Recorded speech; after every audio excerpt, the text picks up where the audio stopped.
Alhamdulillah, meskipun dilanda pandemi, kita berhasil menyelesaikan pembangunan berbagai infrastruktur yang penting.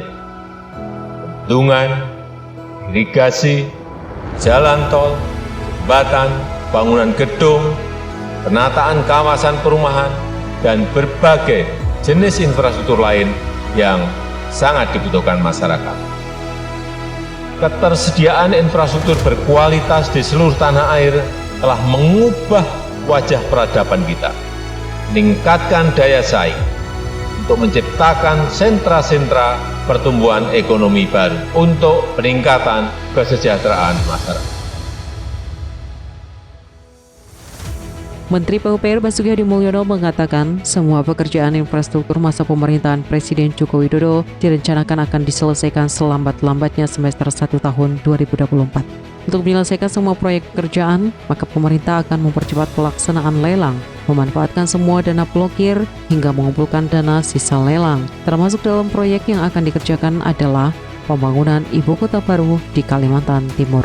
Langkah tersebut diperkirakan akan memberi keuntungan kepada sejumlah BUMN yang bergerak di sektor infrastruktur, mulai dari PT Waskita Karya Tbk, PT Wijaya Karya Tbk, PT Adikarya Tbk, hingga PT PP Tbk yang diperkirakan akan terkena imbas positif dari kebijakan tersebut.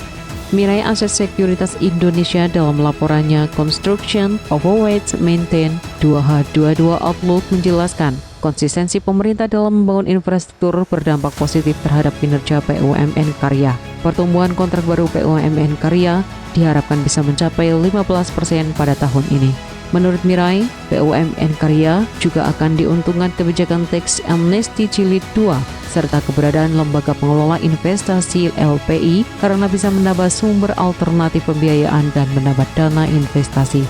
Wijaya Karya diperkirakan bisa membukukan kontrak baru senilai Rp29,7 triliun pada tahun ini dari Rp26,8 triliun di tahun 2021.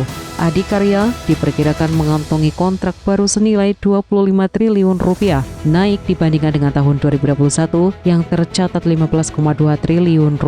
Kontrak Waskita Karya diperkirakan bertambah Rp23 triliun di tahun ini, naik dibandingkan Rp20,5 triliun di tahun 2021.